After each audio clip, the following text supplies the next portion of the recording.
السلام علیکم دوستو، تاریخ عالم میں خوش آمدید دوستو۔ آج کی اس ویڈیو میں ہم ہلاکو خان کے بارے میں بات کریں گے۔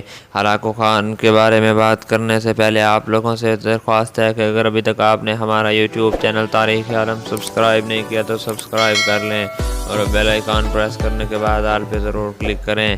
دوستو، ہلاکو خان پارٹ 1 تو آپ لوگوں نے دیکھا ہی ہوگا، جس میں ہم نے آپ کو بتایا تھا کہ کس طرح ہلاکو خان نے قلعہ الموت کی فتح کے بعد بغداد کو تخت و تاراج کیا تھا۔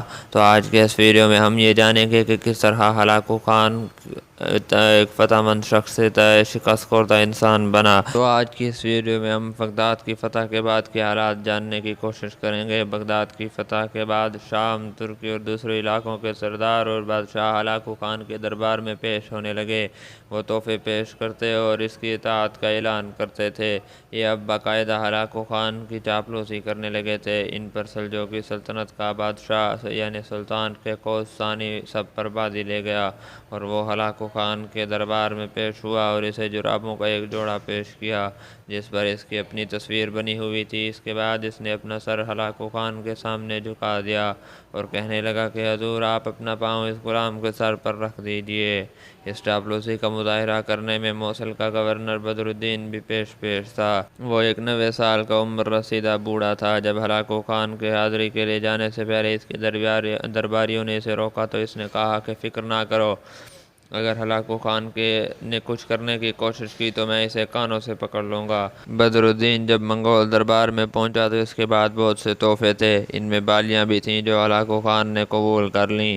یہاں اس بدر الدین نے درخواست کی کہ وہ یہ بالیاں اپنے ہاتھوں سے ہلاکو خان کو پہنائے گا۔ ہلاکو خان نے یہ درخواست قبول کر لی اور بدر الدین نے اپنے ہاتھوں سے یہ بالیاں ہلاکو خان کو پہنائیں۔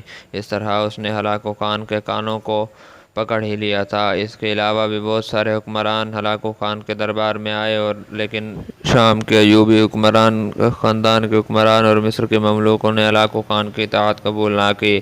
ایوبی سلطنت پر حضرت صلاح الدین ایوبی کا پڑپوتا ناصر الدین ایوبی حکمران تھا، جبکہ مملوکوں میں سیف الدین قدس سلطان تھا۔ چونکہ موقع خان نے ہلاکو خان کو حکم دیا تھا کہ آمو دریا سے مصر تک چنگیز خان کا نظام قائم کر دو، اس لیے ہلاکو خان مصر اور شام کو بھی ہر قیمت پر فتح کرنا چاہتا تھا۔ بغداد کی فتح کے بعد ہلاکو خان نے تبریز کو اپنا ہیڈ کوارٹر بنا لیا۔ یہاں ہلاکو خان نے ایک کام اور کیا کہ بغداد سے لوٹی ہوئی دولت کو محفوظ کرنے کے لیے موجودہ ایران کی جھیل رومیلیا کے جزیرے پر ایک قلعہ تعمیر کیا اور دولت وہیں منتقل کر دی۔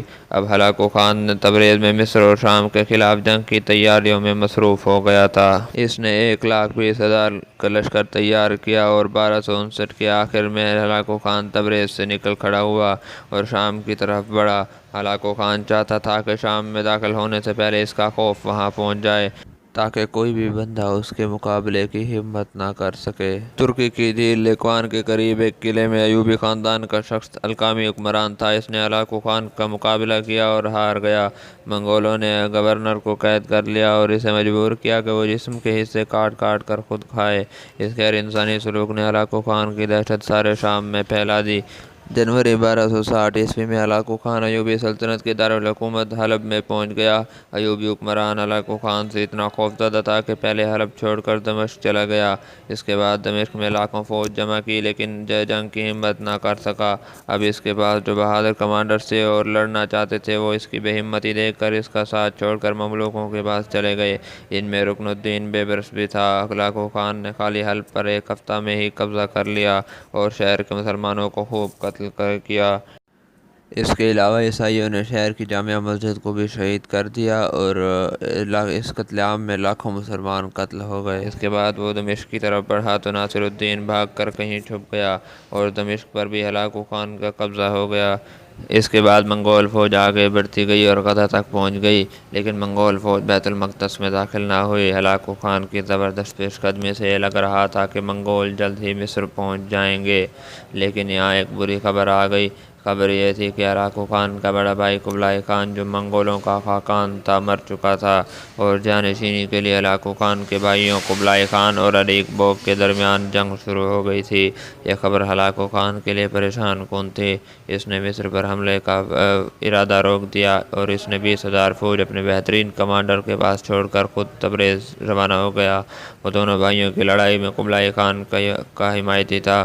وہ خود فوج لے جا کر قبلائی خان کی مدد کے لیے نہیں جا سکتا تھا کیونکہ برقع خان جو ان کا رشتہ دار اور گولڈن ہارٹ کا حکمران تھا وہ اریک بوگ کا حمایتی تھا۔ ان دونوں کے لیے کسی بھی وقت خطرہ بن سکتا تھا اور وہ اس لیے فوج لے کر نہیں گیا تاکہ برقع خان اریک بوگ کی مدد کے لیے کوئی فوجی مہم نہ بھیج دے، اور وہ 4 سال تک تبریز میں رکا رہا۔ اس لڑائی کی وجہ سے ہلاکو خان مصر کو فتح تو نہ کر سکا پر اس کی مصر کو فتح کرنے کی خواہش موجود تھی۔ مصر کا سلطان سیف الدین قدس جو بوڑھا تو تھا لیکن بہادر تھا، وہ لڑ کر مرنے کو ترجیح دیتا تھا۔ اس نے ہلاکو خان کا پیغام لانے والے سفیروں کو قتل کر دیا جو اسے ہلاکو خان کی غلامی پر قائل کرنے آئے تھے۔ قدس یہ جانتا تھا کہ سفیروں کے قتل کے بعد منگول جنگ ضرور کریں گے۔ سیف الدین قدس بوڑھا تھا اور تجربہ کار تھا۔ اس نے ہلاکو خان کی غیر حاضری کو غنیمت جانا اور 1260 میں 15 سے 20,000 کی فوج کے ساتھ غزہ میں منگول ہیڈ کوارٹر پر حملہ آور ہوا اور اسے تباہ و برباد کر دیا۔ اس ناکامی کے بعد دمشق میں ہلاکو خان کا سب سے بڑا کمانڈر اریک بوگ سیف الدین قدس کے مقابلے کے لیے آگے بڑھا۔ اس موقع پر شام کے ساحلی علاقوں کے عیسائیوں نے مملوکوں کا ساتھ دیا کیونکہ منگولوں کی فتح میں ان کے علاقوں کو بھی خطرہ تھا۔ حالانکہ پچھلے قسم میں ہم آپ کو بتا چکے تھے کہ عیسائی منگولوں کا ساتھ دیتے تھے تاکہ مسلمانوں کی طاقت کمزور ہو۔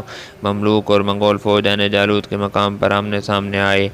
اس جنگ میں مملوک 20,000 کے قریب تھے جبکہ منگول بھی تقریباً اتنے ہی تھے۔ مملوکوں کی سب سے بڑی طاقت ان کا بہترین جنگی کمانڈر رکن الدین بیبرس ایک کامیاب پلانر تھا۔ اس نے بڑی زبردست پلاننگ کی اور زیادہ تر فوج کو پہاڑوں کے بیچ چھپا دیا۔ پھر بیبرس چند سو گھڑ سواروں کے ساتھ منگولوں کے مقابلے میں آیا اور انہیں ادھر ادھر بھگاتا رہا، گھنٹوں تک انہیں جنگ میں الجھائے رکھا۔ جب منگول فوج تھک گئی تو بیبرس نے میدان جنگ سے بھاگنے کی کامیاب اداکاری کی۔ منگولوں کو لگا کہ وہ بھاگ رہے ہیں تو انہوں نے ان کا تعاقب کیا اور پہاڑوں کے بیچ آ گئے۔ یہاں چھپی ہوئی مملوک فوج ان پر ٹوٹ پڑی اور انہیں گھیرے میں لے لیا، لیکن منگول فوج بھی بلا کے بہادر تھی۔ وہ بہادری سے لڑے اور جنگ میں ان کا پلڑا بھاری ہونے لگا، لیکن اس موقع پر سیف الدین قدس نے اپنے خود یعنی ہیلمٹ اتار لی اور نعرہ لگایا کہ اسلام کی خاطر آگے بڑھو۔ اس سے مسلمانوں میں جوش آ گیا۔ اس موقع پر منگولوں کا کمانڈر بھی مارا گیا۔ اس کے علاوہ مملوکوں کے پاس ایک چھوٹی سی توپ بھی تھی جس کی آواز اور گولوں سے منگول گھوڑے بھڑک جاتے تھے اور اپنے سپاہیوں کو کچلنے لگتے۔ اپنے کمانڈر کی موت اور زیادہ نقصان کے بعد بچی کچی منگول فوج بھی بھاگنے لگی اور اس طرح اس جنگ میں منگولوں کو عبرتناک شکست ہوئی۔ اس جنگ کے بعد منگول کبھی بھی شام میں نہ ٹھہر سکے اور اس کے بعد حلب تک مملوکوں کا قبضہ ہو گیا۔ اس شخص پر ہلاکو خان شدید غصہ ہوا اور حلب پر قبضہ کے لیے 6,000 فوج بھیجی اور اس فوج نے حلب پر پھر سے قبضہ کر لیا اور غصے میں آ کر منگولوں نے وہاں کے بچے کچھ مسلمانوں کو بھی قتل کرا دیا۔ یہ سب جنگیں ہو رہی تھیں لیکن اس کے علاوہ گولڈن ہارٹ کے بارڈر پر بھی ہلاکو خان کی فوج کی جھڑپیں ہوتی رہتی تھیں۔ شام میں شکستوں کے بعد اپنی فوج کا حوصلہ بڑھانے کی خاطر اس نے برقع خان کے خلاف جنگ چھیڑ دی اور گولڈن ہارٹ میں داخل ہو گیا۔ پہلی لڑائی میں ہلاکو خان نے برقع خان سے شدید عبرتناک شکست کھائی جبکہ اگلی 2 لڑائیوں میں اس کا پلڑا بھاری رہا۔ اب وہ اسے اپنی فتح سمجھ رہا تھا۔ 2 لڑائیوں میں جب اس نے برقع خان کو پیچھے دھکیلا تو وہ سمجھ رہا تھا کہ اب جنگ میں وہ فتح یاب ہو چکا ہے۔ اس نے اپنے بڑے بیٹے اباقہ کو برقع خان کے تعاقب میں بھیج دیا۔ اباقہ نے دریائے تبریز کو جو برف سے جم چکا تھا آسانی سے پیدل پار کر لیا۔ دریا پار اباقہ نے تعاقب ترک کر دیا اور دعوتیں اڑانے لگا۔ 3 دن تک ہلاکو خان کی فوج دعوتیں اڑاتی رہی۔ برقع خان نے جاسوسوں کی اطلاعات کے مطابق چوتھے دن ان پر بھرپور حملہ کر دیا۔ یہ جنوری 1263 کے دن تھے۔ اباقہ کی فوج اس حملے کو سہ نہ سکے اور اس طرح وہ دریا کی طرف بھاگے، لیکن دریا کی برف والی سطح جو پہلے بار نہیں ٹوٹی تھی اب ہزاروں قدموں کو بوجھ برداشت نہ کر سکی اور ٹوٹ گئی اور دریا پانی ہو گیا اور اس طرح منگول فوج ٹھنڈے پانی میں غرق ہوتے گئے۔ اس کے بعد بچی کچھ منگول فوج کو برقع خان کے سپاہیوں نے خوب جی بھر کر قتل کیا۔ اس شکست کے بعد ہلاکو خان برقع خان کے خلاف جنگ ختم کر گیا اور تبریز لوٹ گیا۔ ان ناکامیوں کے بعد آخرکار اس نے خوشخبری سنی، اور یہ تھی کہ ایربو قبلائی خان کے مقابلے میں اپنے تخت سے دستبردار ہو گیا تھا۔ اس کے بعد ہلاکو خان نے اپنی ایلخانی سلطنت کی بنیاد رکھی۔ ایل خان کا مطلب ہوتا ہے فرما بردار یا تابع دار، یعنی وہ منگول خاقان کا تابع دار تھا۔ اس کے قیام کے بعد ہلاکو خان بمشکل 1 سال ہی زندہ رہا۔ اس کی موت کے بارے میں تاریخ ہمیں زیادہ کچھ نہیں بتاتی۔ 1265 کے شروع میں وہ شدید بیمار ہو گیا تھا اور اسی سال وہ انتقال کر گیا۔ مرتے وقت اس کی عمر 47 برس تھی۔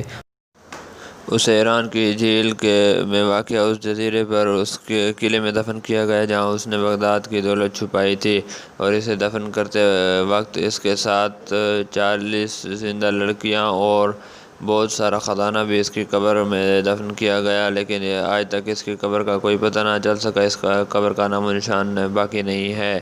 اس کے علاوہ اگر آپ لوگ رکن الدین بیبرس، جس کی کہانی ہم نے آپ کو بتائی کہ وہ بہت ہی بہادر شخص تھا، اس پر ہم ایک الگ ویڈیو بنا رہے ہیں۔ اس کی اگر ویڈیو دیکھنا چاہتے ہیں تو یہاں کلک کیجئے، اور اگر آپ ہماری پچھلی ویڈیو دیکھنا چاہتے ہیں تو یہاں کلک کیجئے۔ چلیے دوستو، ملتے ہیں نیکسٹ ویڈیو میں، تب تک کے لیے اللہ حافظ۔